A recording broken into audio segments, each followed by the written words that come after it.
that could be considered a rational thought.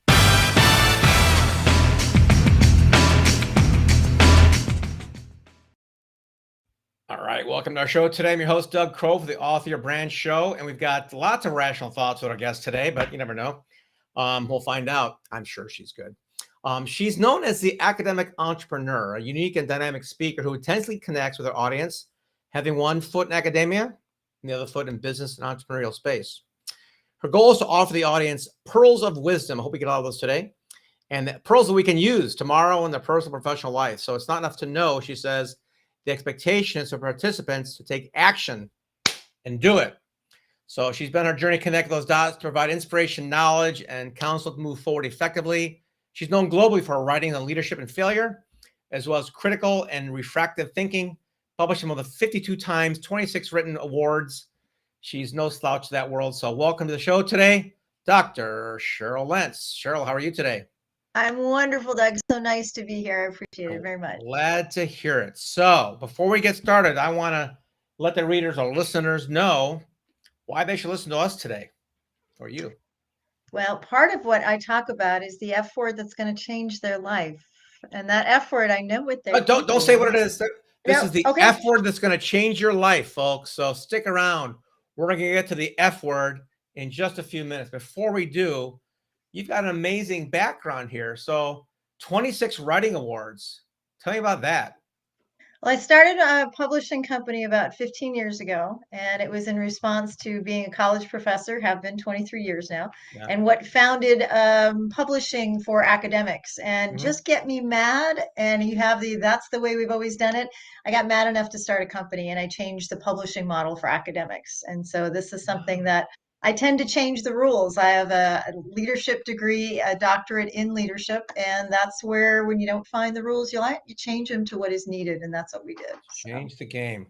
So I'm curious about this because, we do a lot of academic books, but a couple of our clients come in with their PhDs wanting to make their books very academic, and I'm like, we do story-based stuff in our world. What was the old model of academic publishing, and what did you do to change it? Well, the old model was when you publish in a peer-reviewed journal, for example, which is what we academics do, the journal tends to own your copyright. And I sat there asking them, going, it took me 4.5 years to earn my doctorate, and not to mention thousands of dollars. And now you want me to publish, and the very first time you want me to give it away because they own it and they profit from it. I only get the byline. And I said, not this mama's baby girl. And so when I started my publishing company, what I do is I allow them to own their own copyright. I will actually teach it to how to provide it on the U.S. copyright website. Costs you $65, one and done. And then I will teach you that I ask for distribution rights because I don't want it just one place. I want it everywhere. And that's the whole point. I get stuck in academia or in any hollowed halls anywhere. I want it wide as we can get it. And so that's what I changed. Outstanding. You're still doing that, right? Absolutely. Our newest one, we're on volume 23 that will actually come out. It's called the Refractive Thinker. It is the trademark series just for doctoral scholars, and it will come out sometime in April. And this one's on criminal justice. So we're going to play the legal game for a little bit in this volume. Okay, I love it. Well, when we're done the show today, stick around. I'm going to talk about that because I'm working on something I could definitely use your help with that. So absolutely. It's not about me. It's about you. So you're professor, you're an author, a publisher. What makes Cheryl tick? What's your passion here?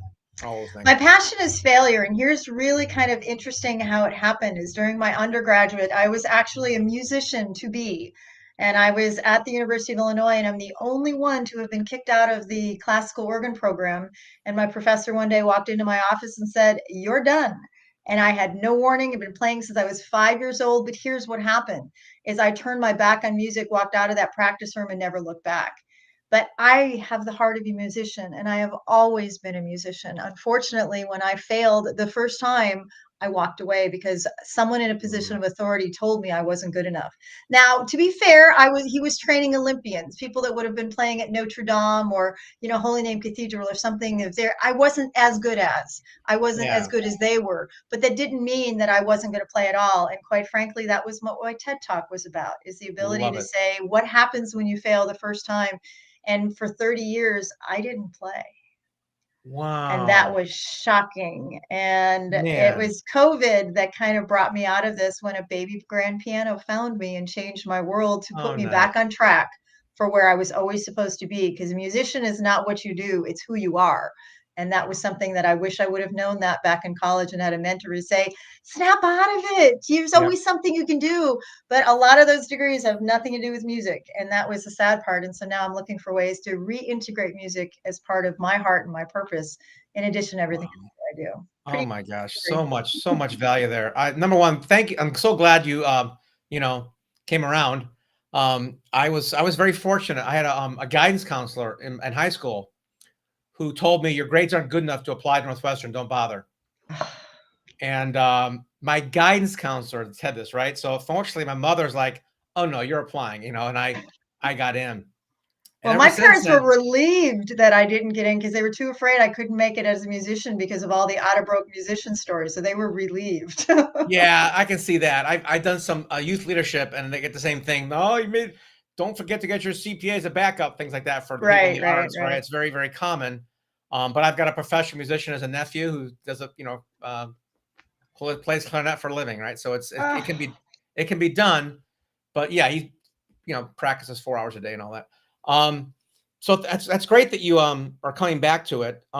During those 30 years where you were a closet musician and doing all this other brainiac stuff, did you was there ever a twinge of regret or doubt or anything on that? oh, of Or course. yeah, Of course. And I think this is where, and I'm going to go a little woo woo on you because this is hard because fine. I've got the academic part of me. I've got the professional researcher, show me before you can prove it to me, right? Yeah, But all of a sudden, about halfway through, all of a sudden, I got the universe always sends you messages, and I'm a firm believer we have purpose. And yeah, my professor did me a service in one sense that apparently I was had to do other things, and I have been very well accomplished. I've had an amazing career. I am very grateful. But at some point in life, that energy stays in our body. That yeah, energy just gets in there and it starts annoying us, and it starts like a pearl in an oyster.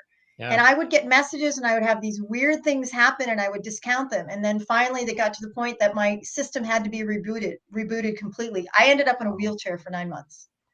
oh my I God. was at the Mayo Clinic. They couldn't figure it out. I'm sitting here, and nothing is coming up. It's all these weird symptoms. And Yeah, I am convinced it was the energy going, all right, do I have your attention? I had to bring you to your knees to realize that, yeah, this wasn't all you were supposed to do. Yeah, those other things really good. You did very yeah, well. Kudos. yeah, Congratulations. But there's more. And you can't turn your back on who you are. And as soon yeah, as that started, music started to heal me. And I'll tell you, I got out of that chair. I now kayak, I bike, I do a lot of things. I'm not completely, but yeah. I am able to do things that people would never, and no one ever knew because I was too Hmm. embarrassed to tell them, going, what is going on and what is wrong with me? And what was wrong is I wasn't living my purpose or my complete purpose, because none of what I've done wasn't supposed to happen. It just Yeah, music right. should have always been along for the ride, and now it's back, and I'm interested to find out what's going to happen next because it's Yeah. really twists and turns. This is the third conversation in 24 hours that is exactly aligned with this topic. This is so fortuitous. Let me share with you one of them. A guy that I really respect. He's actually my mentor. Does a very, very large business, and he's telling me every time he does a dip, and they've been severe, he's always come back twice as good. Right. So that's the whole arc thing of the failure, which is we'll get Right. that in a second. And I said, okay, great. So you've lost 1 million, made 2. Things going physically on death's door in the ICU, 50% chance of living. Came out of that. Everything's. I said, great. Where did it come from? Because now that you've done it multiple times, it's like, okay, well, here it comes. Here's the next big problem or challenge, and I'm going to get through it. It's the blessings there somehow. But what about the first time? How did that? Oh, it was I just knew it was. I'm like, okay, well, that's not nurture, that's nature. That was part of you. How do you help other people, which you're going to talk about in a second, understand that during those dark moments, which we've all had, mine lasted 9 months when I had a lot of crap happening to me. And then the epiphany is, okay, I'm alive. I better keep going. How do you get people out of that wallowing state to move into the positive part? Is that what your book is about? The F word? Partially. Yeah. The actual title of the book is called Failure Has No Alibi. And that is not a title I can take credit for. That's strictly Napoleon Hill. And I am a Napoleon Hill graduate, disciple, you Nice. name it, that I Yeah. believe in that. It's the buck stops with me. And the Yep. point is, you have choices, and choices have consequences, and you Mm. can wallow. That is your choice. The Right. question is, how long do you choose to stay there? And unfortunately for me, it took me 30 years to correct a mistake, but I'm fortunate because some people never have that Right. opportunity. Yeah. And the fact that it took me however long it did, yeah, I'm not the sharpest tool in the shed, just to let you know. I eventually get there. But part of that is really looking at listening to what the universe is telling you, because I can't take a lot of credit for it. I was motivated when the universe brought me to my knees, because then it's Right. like, now I have your attention. Let's understand what happened. And it just kind of poured out of me. And when the music came back, it was Yeah. like, wow, I have a pair of red shoes. They're not in my office room, but the other room, that remind me of Dorothy. And the fact that we've always had the answers, they've always been inside of us. The question Right. is, we have to go on the difficult journey. It can never be easy, right? Yep. And to be able to discover, going, well, what do you want to do? And I think part of this was deciding, who do you want to be when you grow up? And I do an exercise with my students called the legacy exercise. And I Yeah. did it with Yeah. me during my master's, my undergrad, my docs, all the credentials I've got. And part of it was like, what do you want to leave behind in the world? I didn't want the world to see me in a wheelchair. I didn't want the world to see me when I was done. I wanted the world to see me as my contribution. And the contribution, yes, are some of the credentials, but it's more Right. about, what did I do with them? That's the first part. I earned them, Right. but they Right. were a gateway to the doing part. And Mm-hmm. that's where a lot of folks, they go to school and they do what they're expected to do. I'm like, well, what did you do to change the world? I changed the publishing model. I'm now Yeah. changing, a little bit of the music, trying to get back into it so that I can really fulfill my purpose. And it's amazing because part of my purpose is in service to others. Yeah. And that is the part that no matter what I do, it's always Zig Ziglar, right? You always help someone else get what they want That's before right. you end up getting what you want. That's And right. so it was just a humbling experience Yeah. to be able to know that this is, but it all came through failure. And it was a point of, well, success is simply getting up one more time than you got knocked down. And I got down the first time, and I stayed down for 30 years. Yeah. Eventually I got back up. And it's very interesting because when I asked, a friend of mine says, well, you did this nice little book, right? We're going to hold you accountable. How are you going to fix that? I'm like, fix what? How can I fix that? She goes, you talk about everybody fixing your mistakes. You go get your organ shoes. You go find somebody to allow you to see. And that's exactly what I did in November, or a year ago, November. And I asked the music director, and he says, yes, but the day that I was allowed to find out if I still had anything left in the old fingers and digits was Valentine's Day. I got to play at my church the pipe organ and fell back in love with my organ, my Oh. music, and me. I'm crying in church, trying to be able to understand. For 30 years, I had not played. I still can't do it. And it was painful, but to realize that in that moment, it didn't matter how good I was. In Yeah. that moment, it mattered that I stood up to and had the courage to face a fear that I had had Mm. for 30 years. And I still got a little magic in these fingers, and it's pretty cool. Wow. Now But hold on a second. Valentine's Day. So yeah, this is not this week, last year. Oh no, last year, Okay. Valentine's Day. So I'm curious about this. I guess go down. So you hadn't touched an organ for 30 years? Nope. Did you practice on any keyboard or something? Well, it's kind of interesting is that November of 2019, a family interviewed me, by the way, interviewed me for the honor and privilege of buying their baby grand piano. They had Okay. had it in the family for 30 years. I've been looking one for years, couldn't Yeah. find one. This house I bought actually had two of them in there. Neither one of them stayed. Oh, So okay. here are the messages the universe was saying. Every house I looked at had a baby grand piano. I thought it was odd. I noticed it. Not one of them was the house I bought. Years later, that piano now sits in my great room. And piano and organ are very different Yeah, I technique wise, by know. the way. That's They're why I still asked. Yeah. keyboards. But And I there's couldn't so quite many more put a pedals. pipe organ Yeah. in my living room. So the baby grand was the best I could do. And it's a specific kind of baby grand. It's a petite baby grand because my great room is not enough for a 6 feet Steinway, right? It's a Sure. 4.3. But Yeah. the fact is, music found me, and they Mhm. interviewed me and allowed me to purchase. And so it was just a matter of that piano now sits, and that's what got me through COVID, and that's where I start. But I'll tell you, the first time I sat in front of it, I couldn't play it because it was painful. And it was a Oh, reminder of all wow. that stuff. And I'm not as good as I once was. I mean, when you used to practice 8 hours a day, and it's been 30 years, Yeah. but I now play, and I play for me. And it's just Right. amazing that I've gotten better. I'm getting better quickly because I can get some of the chops back. Yeah. But it's just a matter, I smile now every time I play, and every clunker I play, to know that music is back. And I don't know what I'm going to do with it. I honestly have no idea. But the fact is, I am now doing more with it, and music keeps finding, and I listen to every message the universe has to say. But Absolutely. I Isn't love that the fact amazing? you're an academic with a woo-woo bent. That's a great combo platter. I I'll love it. tell you, nobody's more surprised than me. I'm a researcher and I'm all about prove it, prove it. And I'm like, I can only tell you my experience, but I am out of a wheelchair playing the piano and doing Yeah, amazing things because music healed me from the inside out because I right. allowed it to. I took the Yeah, chance and had the courage to do it. I totally get it. I'm still impressed that you, after not touching an organ, because I know it's got like a couple dozen pedals on. It's not Oh like two or yeah, three I on mean the you've got piano. two There's, two in each hand, and then you've got one in your feet. And to try it, I had to get special shoes because I had given away everything when I was back in college. I yeah, said, "You don't want me, I'm done." And so now I had to get it back. I had to be able to, get some things that I could put on there. I just yeah, wanted to know, and it was clunker, but the music director actually came in, and I didn't realize he was listening. yeah, But there is such power. There is such power and magic in one of those pipe organs, and there aren't yeah. very many of us who can do this. And Right. so when I had that power, I just remember sitting, I could still feel it now, the vibration. It was just like, oh yeah, I'm back. It was awesome. Nice. Oh, that is amazing. Wow. So And so when did you publish this last book of yours, the failure one? Failure Had No Alibi was with my TED Talk. So this was during COVID, October of 2020. I took the New Okay. York stage, and that was Mhm. very interesting because this is something that we couldn't go to New York because of the quarantine. There were three of Right. us here in Chicago. So what they did is they built the stage in Chicago for us. Oh, And nice. there were three of us. It was actually in Batavia, Illinois. It was like one of the opera centers that they had. And I performed to nobody. It was like a 2,000 person opera house. It was the God. producer and me on stage. And I'm used to talking to a crowd. There's nobody there. I'm on the red dot. They did all of the stuff and they remoted us in. So we didn't have just a, Zoom type of Oh, yeah. experience that no, we had the red dot on Yeah, the stage, but it stage, gives yeah. the impression there were people in the audience and there wasn't. And that's, I think, harder. I feed Oh, off the audience, and I'm much having to harder. create that to be able to put that magic in there and to be on stage with Ted.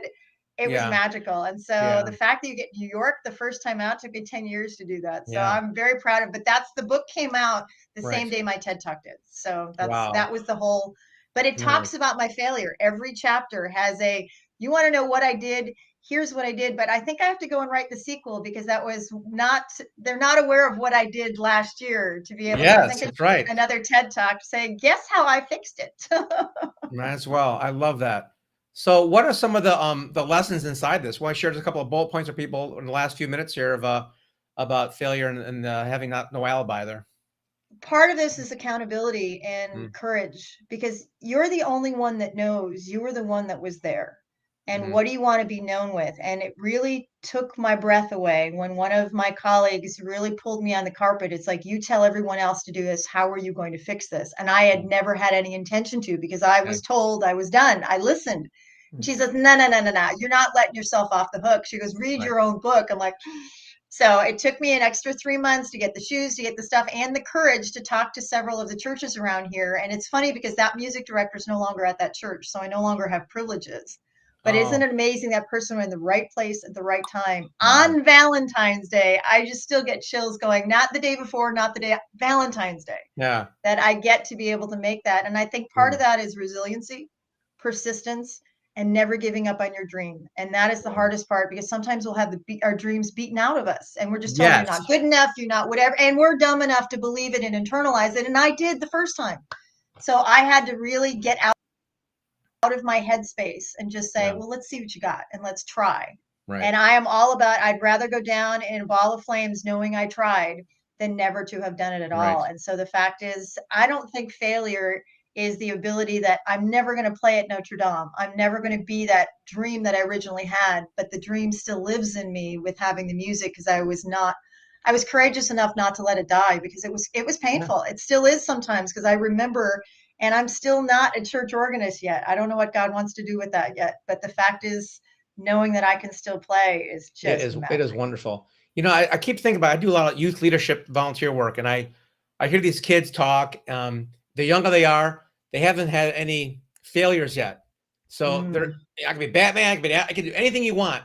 And then something happens along the way where, lower your sights, be conservative, be safe, all these things that quash our That's why I dreams. teach failure now. It's because every boss I've ever had, every dean I've ever had, I scare the heck out of them. They're like, "You want to do what? Come again?" I want to teach them how to fail so that they don't do what I do, is hit that wall the first time and walk away. And I put it in that box. I put it in the back of my shelf and said, all right, I'm done. What I could have done is learn how to process that failure, which is what I do now. I have failed in every major area of my life, and sometimes twice. But now I know how, and I'd like to think I do it with grace and elegance. Sometimes I'm just stubborn as hell, but I'm not letting someone else, including myself, stop my dream. Especially yourself, because that's the last. That's where the buck stops, right? Yep, exactly. Outstanding. Cheryl, do you have the book is called Failure Has No Alibi. Correct. Okay.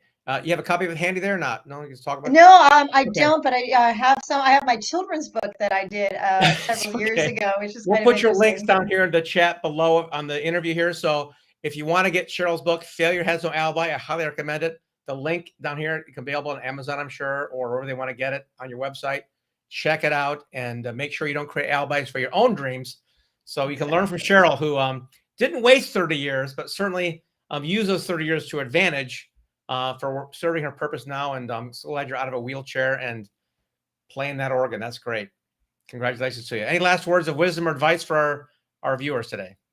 I believe that all the power we have is just like Dorothy and the Wizard of Oz. You have all the answers you seek already inside you. Just have the courage to listen. It's really that simple. It's not easy. It can be sometimes painful, but let that inner stillness guide you, and your inner soul knows what it needs to do. Just let it. Truer words that have ever been spoken, Cheryl. Thank you so much. I appreciate you being on the show today. You betcha. Thank you so much. You bet. And that concludes the Author Brand Show. Your host, Doug Crow, and the beautiful and lovely and brilliant Cheryl Lentz. Make sure you check out her book. Click below on the show notes and get her book. And if you didn't take notes, you can get those as well here. Thanks so much and have a great day.